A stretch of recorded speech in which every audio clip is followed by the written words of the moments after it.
The U.S. national security establishment, also called the national security state and the U.S. war machine, is the richest and most powerful organization on earth. The Department of Defense alone, just one component of this mammoth enterprise, oversees the U.S. Armed Forces, fields 1.4 million uniformed military personnel, employs 950,000 civilian workers, and spends over $850 billion per year, more than the amount devoted to defense by the next 9 countries combined.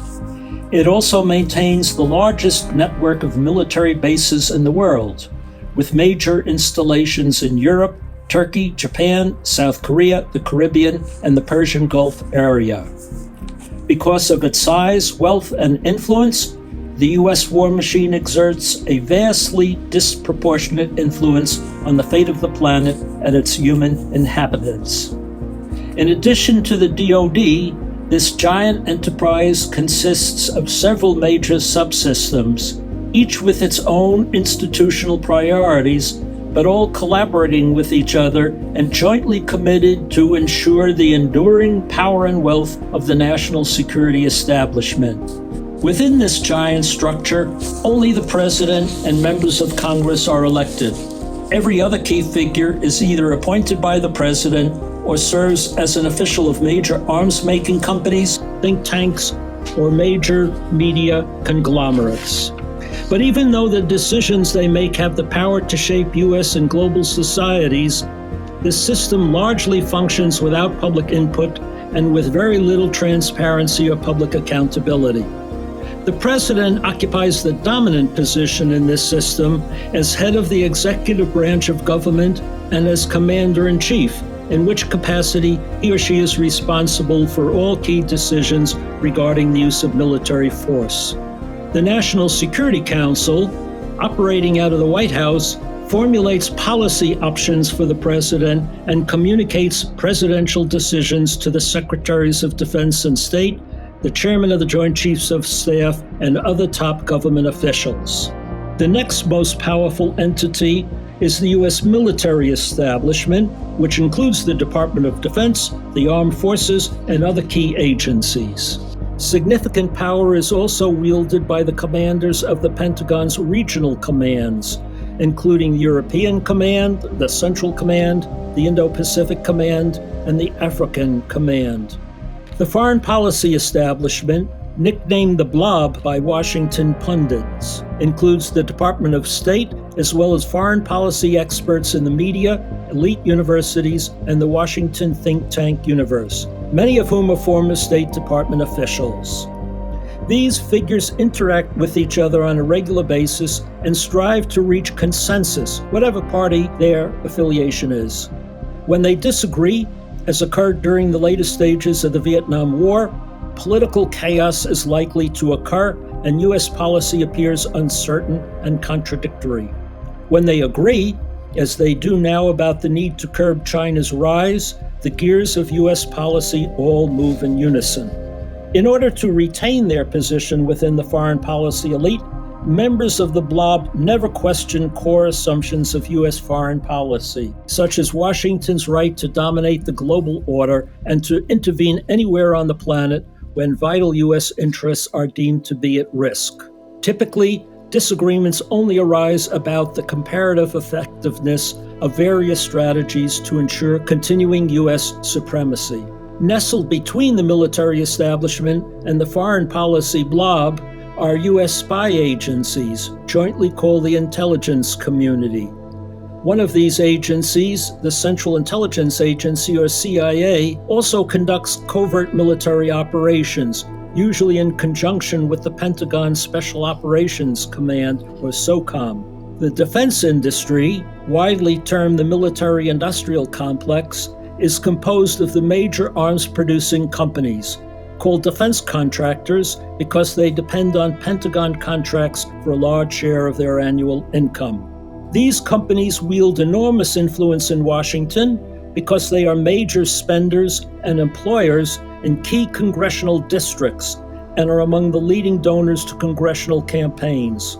Lobbyists from these companies typically collaborate with Pentagon officials to lobby Congress for increased spending on major planes, tanks, ships, and other so-called big-ticket or high-cost items. These discussions are almost never visible to the public, and billion-dollar contracts are routinely awarded and renewed with bipartisan backing and very little meaningful deliberation, as compared to the highly visible and partisan debates on health and education spending bills. Congress plays a major role in the national security establishment because, under the Constitution, it must approve the annual budget for many of these agencies. Through its control of spending for foreign aid and military aid, Congress can also exert a degree of influence over U.S. relations with overseas allies. For example, strong congressional support for the State of Israel has ensured that Israel has been among the leading recipients of U.S. military aid over the past several decades. These various entities, when united as the national security establishment, share four abiding overarching objectives. First, self-preservation and advancement. The modern U.S. war machine was created during World War II to conduct the war with the Axis powers and was expanded after World War II to manage the Cold War with the Soviet Union.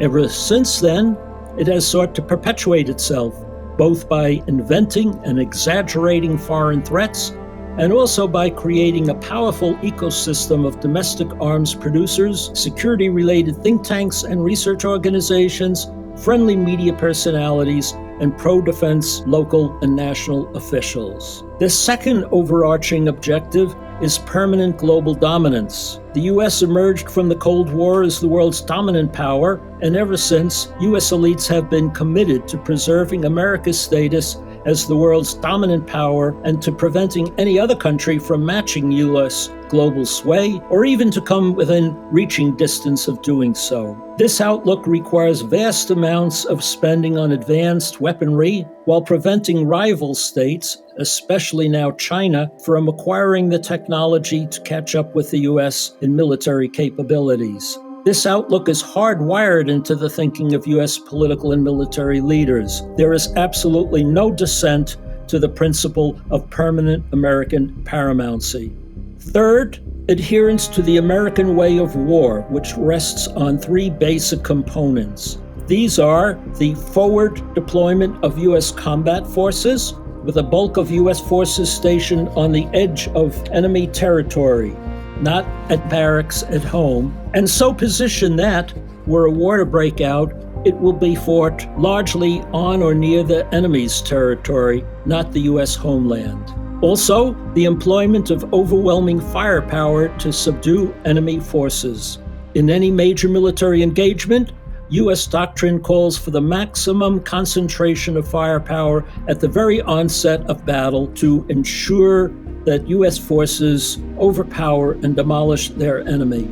Finally, the constant pursuit of technological superiority, also called technological overmatch. U.S. doctrine calls for constant investment in advanced technologies to ensure that U.S. forces are equipped with more capable weaponry than their opponents possess, and are able to use technological advantages, such as space systems and precision weaponry, to overcome an enemy's advantages in numbers.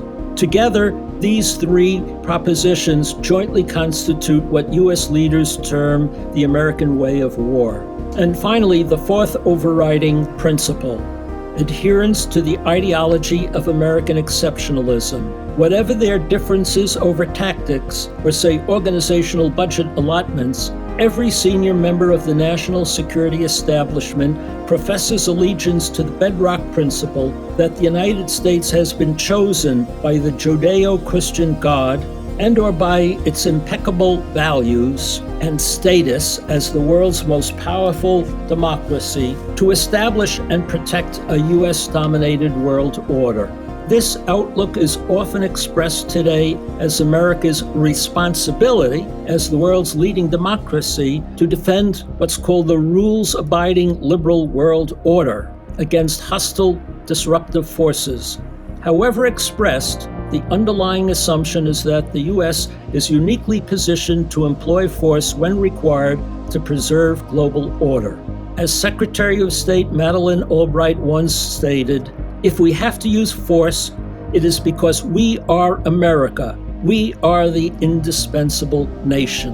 These four enduring principles governed U.S. foreign policy and military policy during the Cold War period and have continued to shape U.S. policy ever since.